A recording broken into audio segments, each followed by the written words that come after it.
사도행전 1장 3절에서 8절 말씀.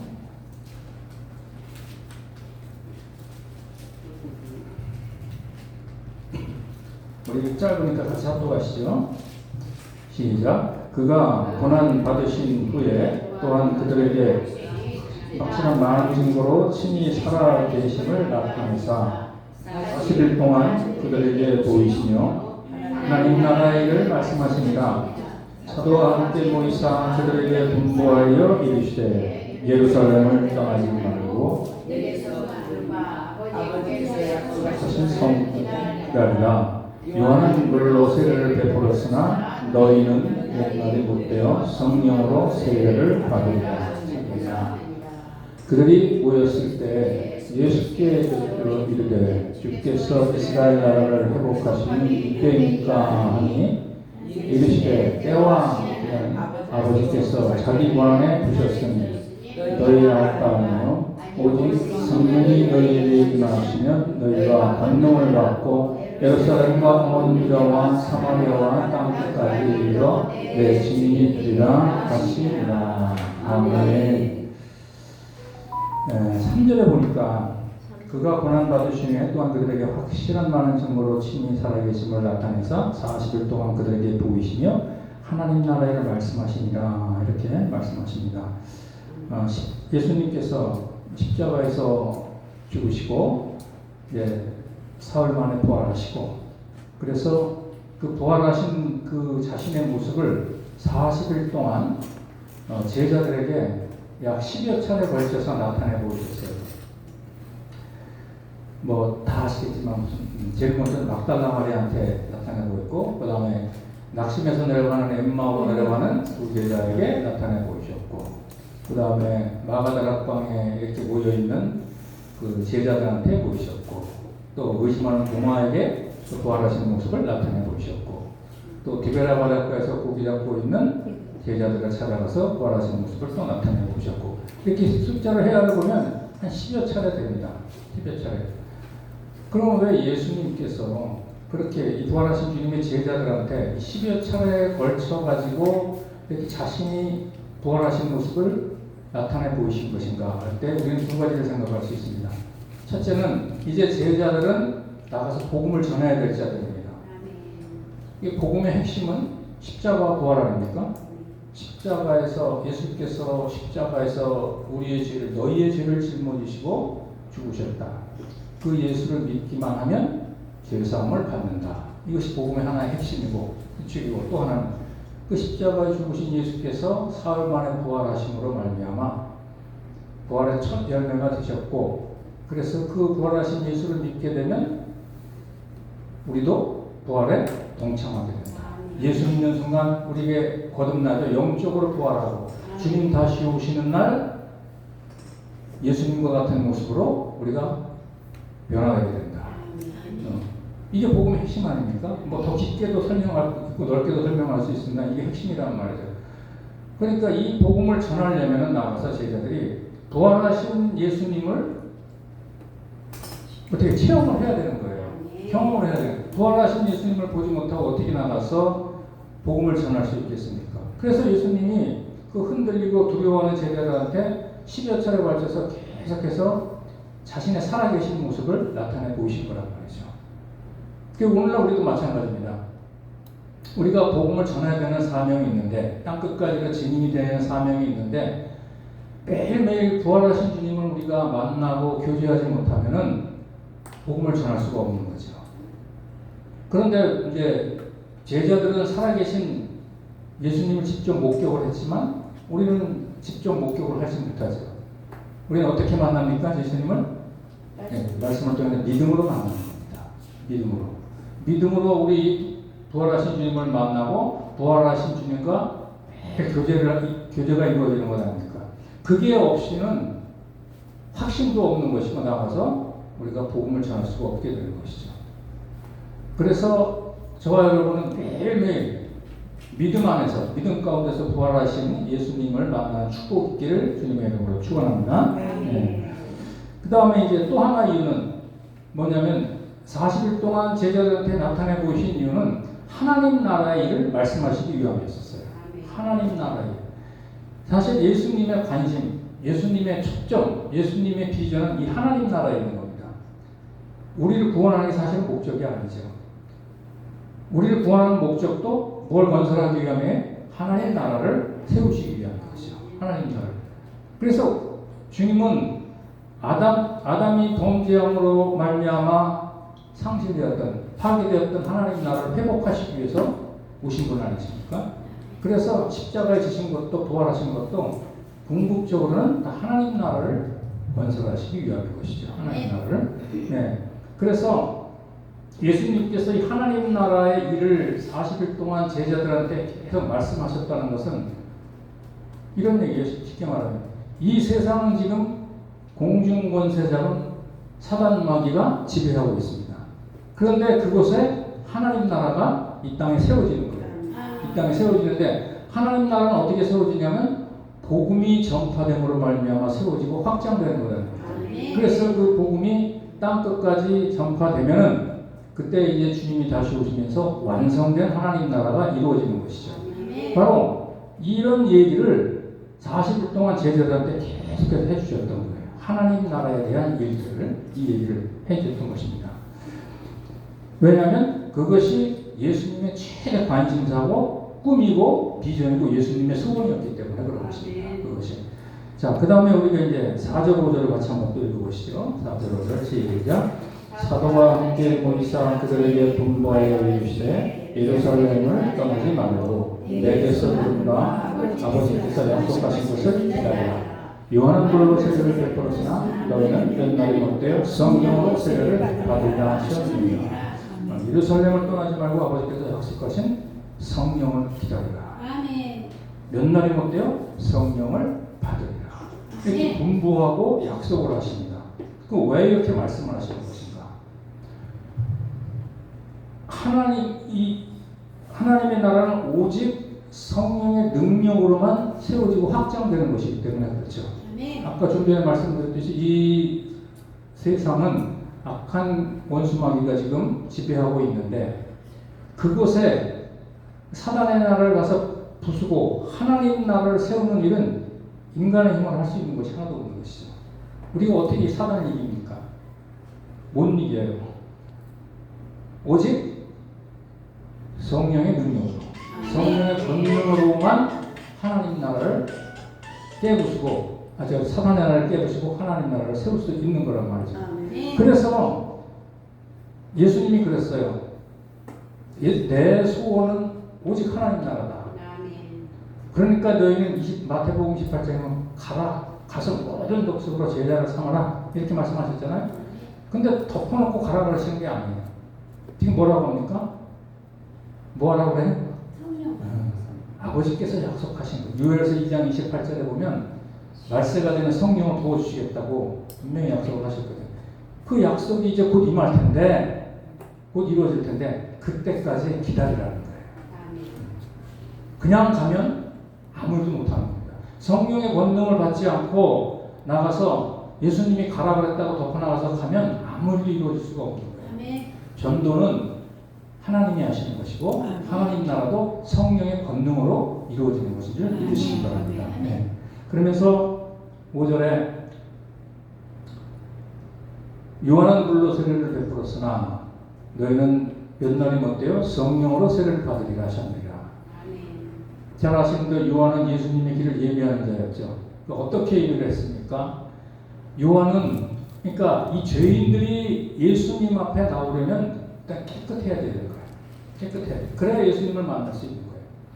그래서 세례 요한의 역할이 뭐냐면 깨끗하게 하려면 회개를 시켜야 되는 겁니다. 네. 그래서 요한이 베푼 물 세례는 회개의 세례예요. 회개의 세례. 그래서 회개한 자들에게 물로 세례를 베풀고 예수님께로 인도하는 역할을 세례 요한이 했던 것이죠. 그러니까 예수님의 길을 예비하는 자였습니다. 그런데 저와 여러분들 여기 있는 제자들은 이미 예수님을 만난 자들 아닙니까? 그죠? 예수님을 만났어요. 그래서 이제는 물 세례가 필요 없는 거예요. 이제 뭘 받아야 되냐면 성령 세례를 받아야 된다 이거예요. 그럼 성령 세례를 왜 받느냐? 성령 세례는 하나님 나라 확장을 위해서 우리가 성령 세례를 받는 거예요. 하나님 나라. 이유는 뭐 하나입니다. 하나님 나라. 그러니까 쉽게 말해서 전도하기 위해서 받는 거예요. 전도하기 위해서. 왜냐하면 전도는 사람 힘으로 되는 게 아니기 때문에 성령의 권능으로 받는 것이기 때문에 성령 세례를 받아야 된다. 이것이. 성령 세례를. 그래서 주님이 약속하신 것입니다. 예루살렘 떠나지 마라. 성령 받기 전에는 너희들 나가봐야 아무것도 할 수 없어. 성령의 권능으로 하나님 나라는 세워지고 확장되어지는 거야. 그러니까 아버지께서 요엘서 2장 28절에 말세가 되면 성령을 보내주신다고 분명히 약속을 하셨고, 이제 그때가 곧 이제 10일 후면, 그죠? 오순절날, 오순절 성령 강림절날 이제 성령이 부어지지 않습니까? 곧 부어질 것이니까 그때까지 기다리라. 이렇게 말씀하십니다. 그래서 이 제자들은 이 약속을 믿고 전혀 뭐에 힘썼더라? 기도에 힘썼더라. 마가다락방에서 전혀 기도에 힘썼더라. 그 말씀을 하고 있는 것이죠. 자, 6절 7절을 같이 있습니다. 시작. 그들이 모였을 때 예수께서 이르시되 주께서 이스라엘 나라를 회복하시니 이때이니까 이르시되 때와 하시면 아버지께서 자기 권한에 드리셨으니 너희 알바 아니요. 예수님은 이렇게 40일 동안요 10여 차례 걸쳐서 만날 때마다 하나님 나라에 대해서 말씀을 하시는데, 지금 제자들의 관심, 제자들은 엉뚱한 생각을 하고 있어요. 뭐라고 합니까? 주께서 이스라엘 나라를 회복하시니 이때입니까? 이렇게 물어보는 거예요. 그럼 잘 아시겠지만 이 당시 이스라엘은 로마의 속국이었고, 그래서 자유가 없었습니다. 그래서 이스라엘 백성들은 자유를 갈망하고 있었어요. 그래서 메시아를 기다리고 있었는데, 메시아가 오면은 그 메시아가 뭐 우리를 죄에서 해방시켜줄 메시아를 기다렸던 것이 아니라 정치. 이스라엘을 로마로부터 해방시켜줄 그 메시아를 기다리고 있었어요. 근데 그때 예수라는 분이 딱 나타난 거예요. 그러니까 예수님이 하는 걸 와서 하는 걸 보니까 막 병을 고치고 기적을 일으키고 죽은 자도 살리고 각종 이런 저런 걸 하는 보니까 아, 저분이 메시아인가 보다 하고 잔뜩 기대를 했단 말이에요. 그 기대점이 제일 높았을 때가 언제냐면 예수님이 나귀를 타고 예루살렘으로 입성하기 시작했었어요. 그래서 예수님이 나귀를 타고 들어갈 때 사람들이 옷을 벗어가지고 길에다 깔고 뭐라고 외칩니까? 호산나 이렇게 외친단 말이죠. 그 호산나라는 말이 우리를 구원하소서 이 뜻이거든요. 그러니까 죄에서 구원해달라는 것이 아니라 어디서? 로마의 압제에서부터 우리를 구원하소서 이렇게 외쳤단 말이죠. 그런데 그 예수가 죽어버린 거예요. 아무 맥 없이 힘없이 그냥 죽어버린 거예요. 그러니까 제자들이 그때 가장 실망을 했던 거예요. 제자들의 꿈은 부풀었었잖아요. 예수님 따라다니면 이스라엘이 회복되면 자기들도 한 자리 할 것을 굳게 믿고 따라다녔지 않습니까? 근데 그 예수가 힘없이 죽어버렸어요. 그런데 그 예수가 다시 살아나신 거예요. 네. 다시 살아나셔서 막 그냥 부활하신 모습을 여러 차례 보이니까 제자들이 접었던 꿈이 다시 올라오는 거예요. 무슨 꿈이요? 한 자리 해먹을 꿈. 한 자리 해먹을 꿈을 지금 다시 꾸는 거예요.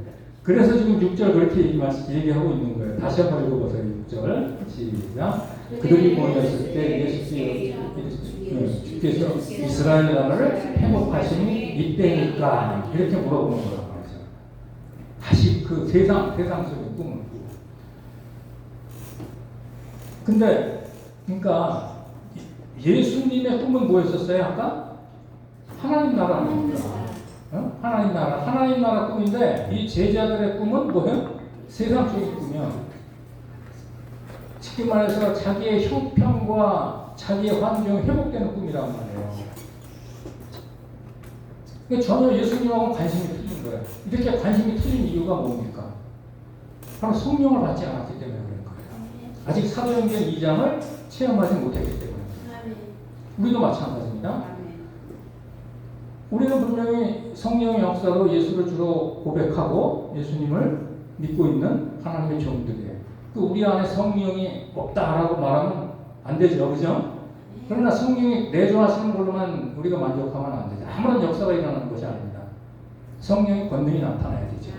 성령 충만한 역사가 날마다 이루어져야 우리가 소원하는 것, 우리가 꿈꾸는 것, 이 모든 것들이 주님의 꿈과 같아질 수가 있는 거예요. 예수님의 꿈은 오직 하나님 나라. 그럼 우리도 성령 충만할 때만이 하나님 나라가 내 꿈이 되고 내 비전이 될 수가 있어요. 성령 충만하지 않으면 우리는 세상의 꿈을 꿀 수밖에 없고 육신적인 것에 꿈을 가질 수밖에 없는 것이죠. 그거는 너무나도 당연해요. 저부터 보더라도 그러더라고요. 성령이 충만하지 않으면 온통 세상으로 충만했어요. 근데 성령이 충만하면 뭐가 사라집니까? 나와 세상은 원대가 되고 없어집니다. 믿으시죠? 네. 그래서 제자들하고 예수님하고 그렇게 관심이 틀려요. 왜 그렇다? 성령의 권능을 아직 안 받았기 때문에 그렇다. 그렇다고 그들이 구원 못 받았습니까? 받았지요. 베드로가 성령의 역사로 말미암아 주는 그리스도시요 살아계신 하나님의 아들이라고 고백을 했잖아요. 이미 구원은 받았지만 성령의 능력, 성령의 권능을 받지 못하니까 이런 관심사가 여기가 있는 거예요. 저와 여러분 날마다 성령 충만하시기 바랍니다. 그러려면 뭐 해야 돼요? 기도하는 수밖에 없어요. 그래서 우리가 이제 곧 기도회를 할 거예요. 이제 뭐 그건 나중에 이제 하시라고. 자, 그런데 이제 이렇게 한심하게 제자들이 예수님한테 물어보잖아요. 이스라엘 나라를 회복하시는 때입니까? 하니까 예수님이 뭐라고 합니까? 때와 시기는 아버지께서 자기의 권한에 두셨으니 너희 알 바가 아니다. 무슨 말입니까? 때와 시기. 어떤 때와 시기? 이스라엘이 회복하는 시기는 아버지 권한에 두셨다. 너희 알 바가 아니다. 이렇게 말씀하십니다. 이 말씀은 우리한테 적용을 하면요. 우리 형편이 회복이 되고 우리 환경이 회복이 되고 쉽게 말하면 병이 치료되고 또 뭐라 그래 내 경제 우리가 집에 경제가 피고 자식들이 잘 풀리고 이런 것은 너희들 권한에 하나님의 권한에 두셨다. 너희들 알 바가 아니라는 거예요. 그 말씀을 하시는 거죠. 이걸 이렇게 적용을 시켜야 됩니다. 우리 시간 조금 가지만 전도서 3장 1절을 한번 찾아보겠습니다. 전도서 3장 1절.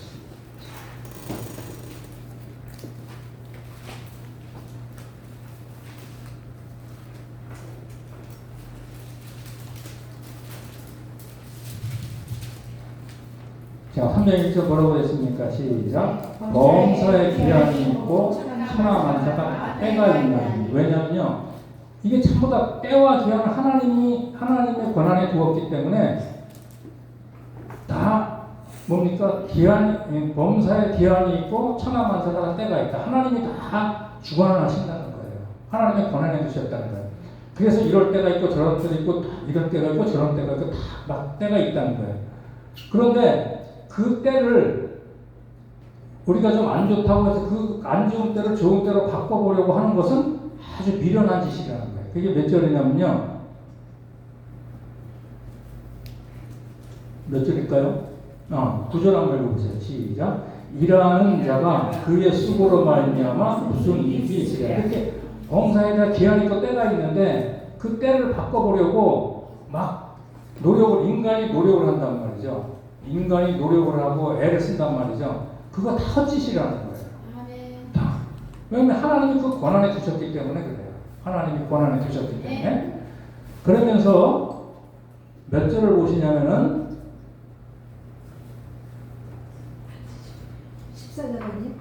14절인가요?